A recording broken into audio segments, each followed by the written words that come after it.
ध्यानमूलं गुरुर्मूर्ति पूजामूलं गुरुपदं मंत्रमूलं गुरुर्वाक्यं मोक्षमूलं गुरुकृपा। गुरुमूर्ति गति चंद्रमा में सेवक नैन चकोर अष्ट पहर निरखत रहूं गुरु मूर्ति की साहेब सतनाम। आज हम तीन गुण पर बात करेंगे कि ये तीन गुण कहाँ से आए, इसकी उत्पत्ति कहाँ से हुई और किस तरह ये हमारे अंदर काम करते हैं, काया के बाहर और काया के अंदर। अगर काया के बाहर काम कर रहे हैं तो समझो कि ये ब्रह्मांड में और पूरी सृष्टि में काम कर रहे हैं। काया के अंदर काम कर रहे हैं तो पूरा ये ब्रह्मांड, पूरी सृष्टि, ये भी हमारी काया के अंदर है। ये उसी तरह अंदर भी काम कर रहे हैं। तो सबसे पहले हम रजोगुण को लेंगे, यानी ब्रह्मा को रजोगुण कहा गया। इसके साथ साथ मैं आपको ये भी समझा दूं कि ये तीन गुण है। ये तीन गुण,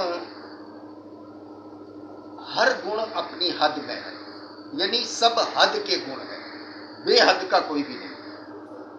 रजोगुण का सतोगुण से वास्ता नहीं, सतोगुण का रजोगुण से वास्ता नहीं, इसी तरह तमोगुण का इन दोनों से वास्ता नहीं, इन दोनों का तमोगुण से वास्ता नहीं। लेकिन ये तीनों एक ही जगह मिलकर काम करते हैं। ये ऐसे काम करते हैं जैसे चोली और दामन का साथ होता है, इसी तरह इन तीनों का साथ है और ये हमारी काया में काम कर रहे हैं। तो सबसे पहले हम रजोगुण की बात करते हैं, जो कि रजोगुण का मतलब है कि ये हमारे अंदर ख्वाहिशों का अंबार पैदा करता है।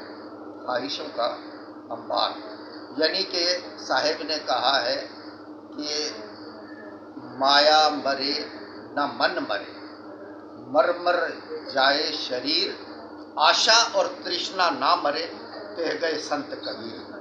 ये आशा और तृष्णा जो है न, यही हमारी ख्वाहिशों का अंबार है और यही ख्वाहिशें हैं जो कि लामहदूद है।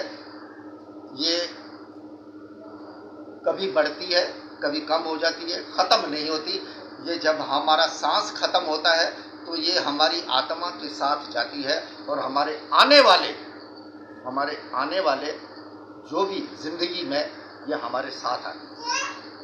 तो इसी तरह ये हमारे अंदर, मिसाल ले लें कि एक व्यक्ति, उसके अंदर लालच भी है, ख्वाहिशात का अंबार भी है, काम भी है, क्रोध भी है, मोह भी है, लोभ भी है और अहंकार भी है। अब ये यहाँ क्या होता है कि ये तीनों गुण मिल गए और हम इस रजोगुण की वजह से हम माया जाल में फंस जाते हैं। माया जाल क्या है?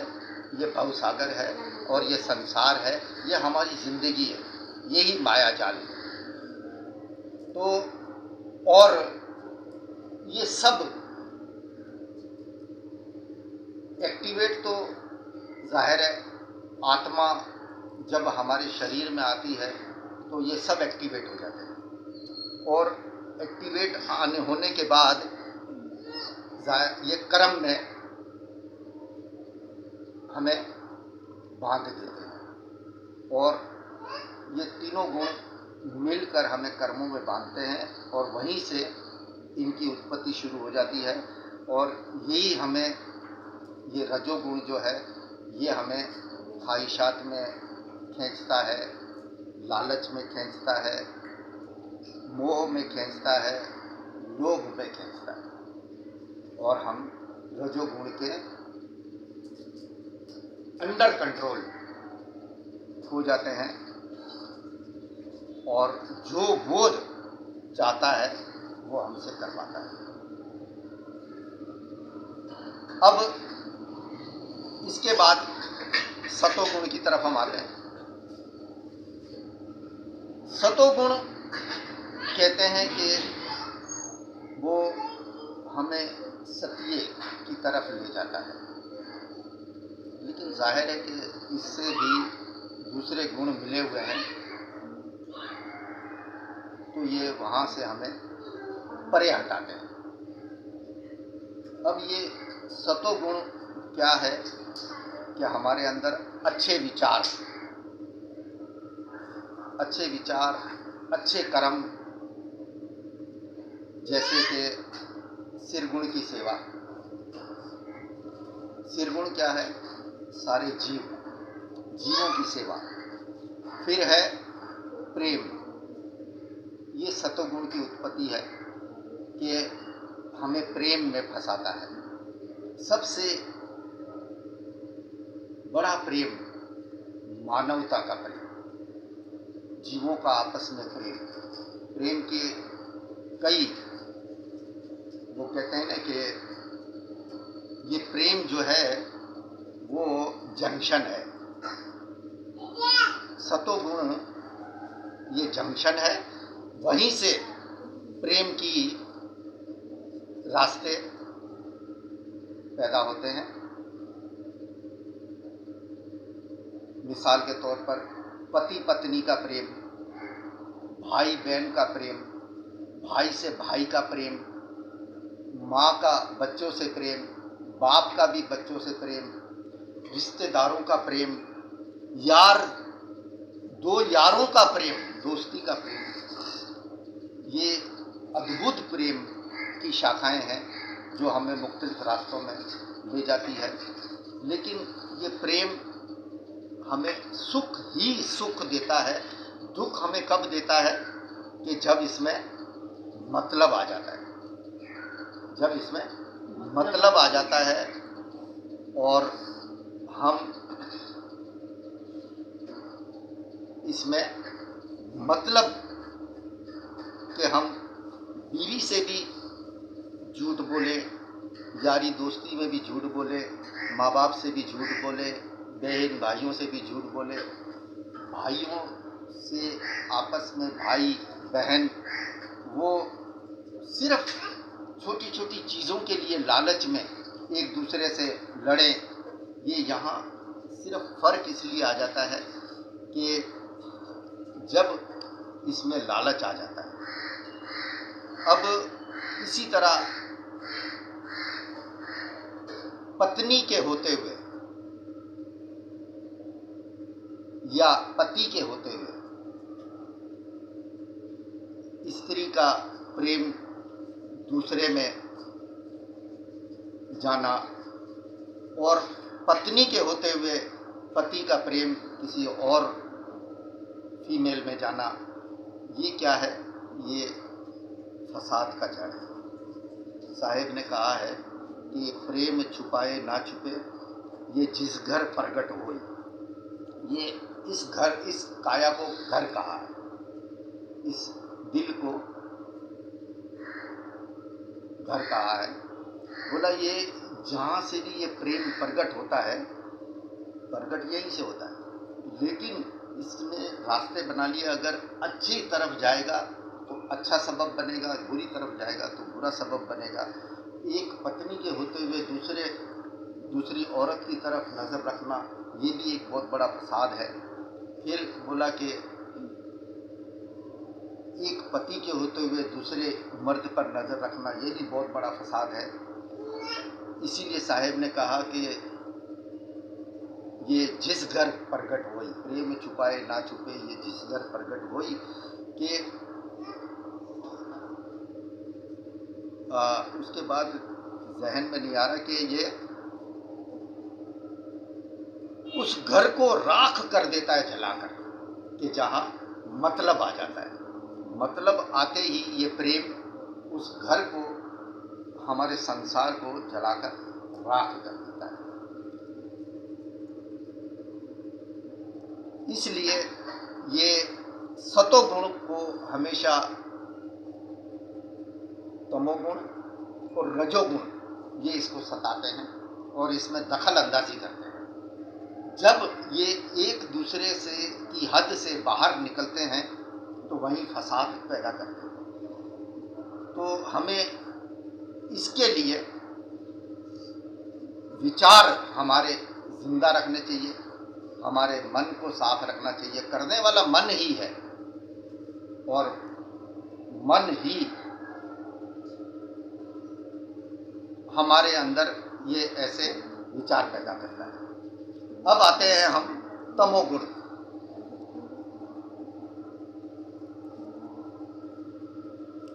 तमोगुण जो है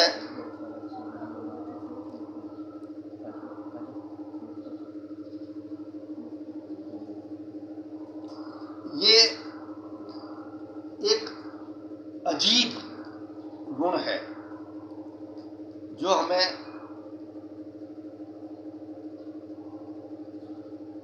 हमें अक्सर, जैसे मैं बैठा हुआ हूँ, मेरे सामने कोई बैठा हुआ है, अब मुझे उसको देख देख के गुस्सा भी आ रहा है, मुझे उसको देख देख के जेलसी भी हो रही है, मुझे उसकी जो वो बातें कर रहा है वो मुझे पसंद भी नहीं आ रही है। हालांकि वो सत्य बोल रहा है, लेकिन मैं उसको टोकता हूँ, उसको रोकता हूँ। यही तमोगुण है जो हमारे अंदर अहंकार की सूरत में उत्पन्न होता है और यही पागलपन है। ऐसे व्यक्ति को अपने आप को किसी अच्छे साइकेट्रिस्ट को दिखाए कि मेरे अंदर ये क्यों ऐसे अवगुण पैदा होते हैं, उसे डॉक्टर की ज़रूरत है। ये इन 3 गुणों की जो मैंने बातें की, ये बड़े अजीब अद्भुत गुण है जो हमें हमारी ज़िंदगी को तितर बितर भी करते हैं, हमारी ज़िंदगी को एक तरफ भी लाते हैं। अब जो इसमें मैंने बातें की है, जब किसी को ये बातें सच्ची लगे कि इनमें अच्छी कौन सी है और मेरे से कौन सी अटैच है, वो किसी अच्छे गुरु के पास जाए और उसको ये सारी बातें करे और उससे रास्ता मांगे। मैं कहता हूँ कि तत्वदर्शी जो भी गुरु होगा अवश्य वो उसको इसमें से निकालेगा। अगर तत्वदर्शी गुरु नहीं मिलता तो भाई मेरा मशवरा है कि तत्वदर्शी गुरु ऐसा नहीं कि नहीं मिलते ज़रूर हैं। इसी संसार में, इसी ज़माने में एक से एक गुरु पड़ा हुआ है, जिसपे साहिब ने कहा है कि सब गुरु बड़े अपनी अपनी ठोर, शब्द विवेकी पार की मेरे माथे का मोर। तो साहिब ने कहा है कि गुरु कोई कम इल्म वाला है, कोई ज़्यादा इल्म वाला है और कोई बहुत ज़्यादा इल्म वाला है। अब कम इल्म वाला क्या है कि वो एक गुण के बारे में जानता है। ज़्यादा इल्म वाला कौन है कि वो जो 2 गुणों के बारे में जानता है। और बहुत ज़्यादा इल्म वाला वो है कि जो 3 गुणों के बारे में जानता है। वो पक्का तत्वदर्शी संत है, तत्वदर्शी गुरु है, तत्वदर्शी विवेकी है। उसके पास जाए, उससे रास्ता मांगे, ज़रूर मिलेगा। और अपने अहंकार की वजह से अगर वो ऐसे गुरुओं के होते हुए उसके पास नहीं जाता कि मैं कहीं छोटे बाप का ना हो जाऊं और कहीं इनकी नज़रों में ना आ जाऊं कि मैं तो कुछ जानता ही नहीं, कि मेरे अंदर ये विकार भरे हुए हैं, मैं इनको निकालना चाहता हूं, तो फिर उसको जाके किसी अच्छे डॉक्टर को दिखाना चाहिए, क्योंकि वो वाकई पागल है। ये पागलपन के दौरे हैं, उसको किसी डॉक्टर को दिखाना चाहिए। तो ये सारी बातें जो मैंने रजोगुण, सतोगुण और तमोगुण के बारे में बताई है, ये इस मायावी दुनिया में ही उत्पन्न होते हैं और मायावी दुनिया में ही हमें समाप्त कर देते हैं। ये खुद समाप्त नहीं होते, हमें समाप्त कर देते हैं। हम समाप्त हो जाते हैं, लेकिन ये गुण ये आदि अनादि से है। अब इन 3 गुणों से हम ये तो जान लिया कि ये हमारे अंदर क्या क्या पैदा कर रहे हैं। अब इनकी उत्पत्ति कैसे हुई, ये हम इसकी तरफ जाएंगे। कहते हैं कि जब निरंजन ने, जिसको हम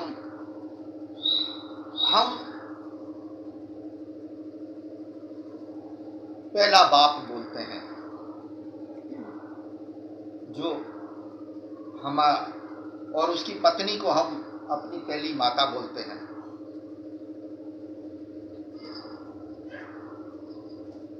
निरंजन, उस जो बाप है वो निरंजन है, माँ जो है वो आदि शक्ति है। अब उस आदि शक्ति को हमने बहुत सारे नाम दे दिए।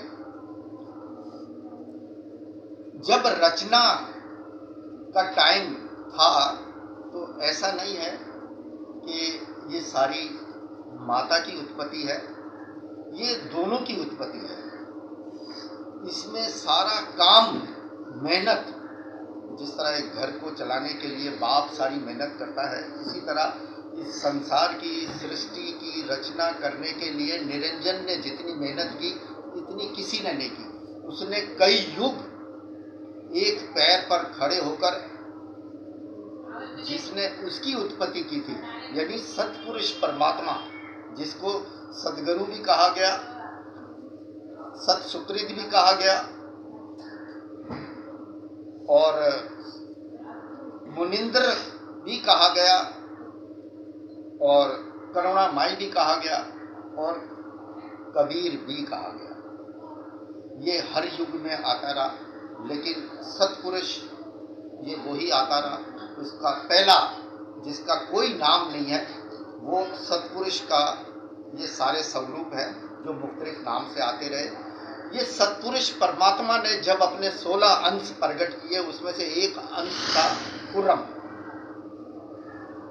तो निरंजन को जब उसने कई युग एक पैर पर खड़े होकर उसकी आराधना की, उसकी भक्ति की, तो उसने फिर निरंजन को कहा कि नॉर्थ दिशा में चला गया। वहाँ खुर्रम एक अद्भुत काया मैंने बनाकर रख दी है, उससे जाके नम्रता से,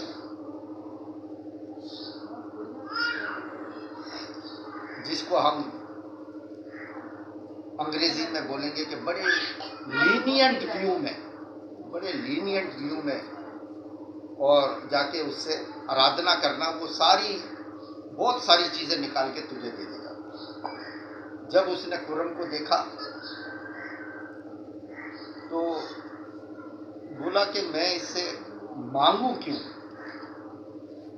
मांगना तो मेरे लिए बेकार है, मैं तो इससे ले लूंगा। और उसने उसका सर भी फाड़ दिया और उसका पेट भी फाड़ दिया, जिसमें से ये 3 गुण निकले। 5 तत्व भी उसी में से निकले और 3 गुण भी उसी में से निकले। और हर 5 तत्व के 5-5 गुण, और यानी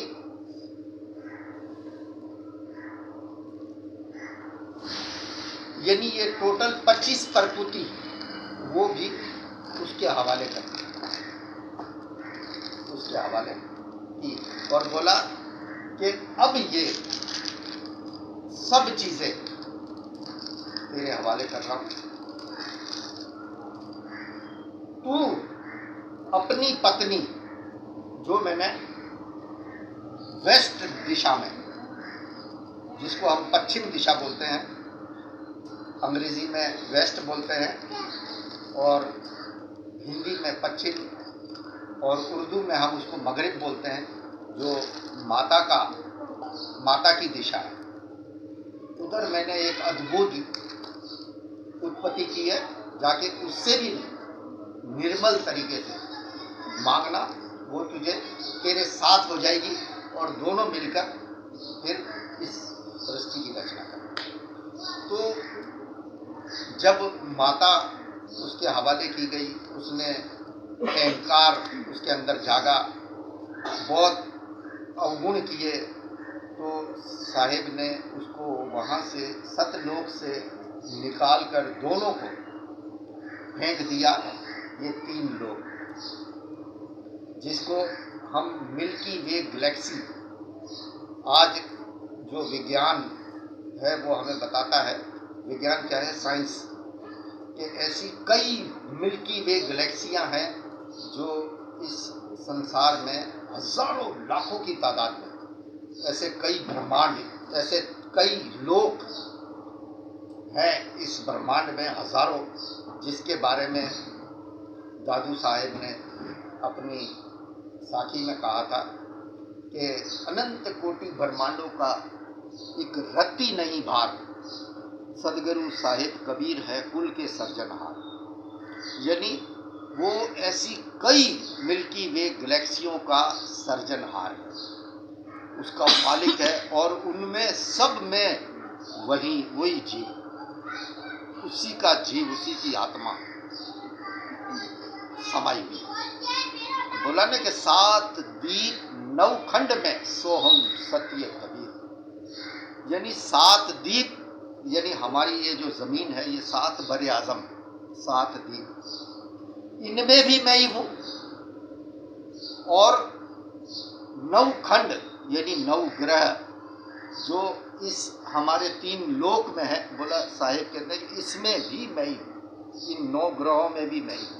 इसका मतलब यह है कि आज साइंसदान बता रहे हैं कि चांद में भी आत्मा बसती है, मरीख में भी आत्मा बसती है। अभी लोग मरीख पर जा रहे हैं, और ये साइंस हमें आज साबित कर रहा है कि साहिब की बातें सत्य है, और ये हर पूरे 9 खंड में क्या कई हजारों जैसी ऐसी मिल्की वे गैलेक्सियां हैं, उसमें साहिब बसते हैं। 7 दीप 9 खंड के अलावा भी कहते हैं कि वहाँ भी सोहम सत्य कबीर ही। तो इस तरह ये 3 गुण की उत्पत्ति हुई, और इन दोनों के मिलाप से, निरंजन के और आदि शक्ति के मिलाप से, ये 3 गुण ब्रह्मा विष्णु महेश पैदा हुए, जिसमें से ब्रह्मा को सत्य गुण का मालिक और रजोगुण का मालिक बनाया गया, विष्णु को सत्य गुण का मालिक बनाया गया, और तमोगुण का मालिक शिव को बनाया। और ये हमारे अंदर ही मौजूद हैं, हमारे अंदर ही काम कर रहे हैं, हमारे बाहर भी वो काम कर रहे हैं, हर जगह वो मौजूद हैं 25 प्रकृति की शक्ल में। ये 25 प्रकृति की शक्ल जो है वो 5 तत्व के अंदर ही है, और 3 गुण वो उसके अंदर साथ मिलकर कहते हैं कि ये जब जब मिले उत्पत्ति होती गई, जब जब मिले उत्पत्ति होती गई, जब जब मिले उत्पत्ति होती गई। 3 गुण भी मिलते गए, उत्पत्ति होती गई, 5 तत्व भी मिलते गए, उत्पत्ति होती गई। देखिए 5 तत्व जब पूरी तरीके से मिले तो इस सृष्टि का निर्माण हुआ।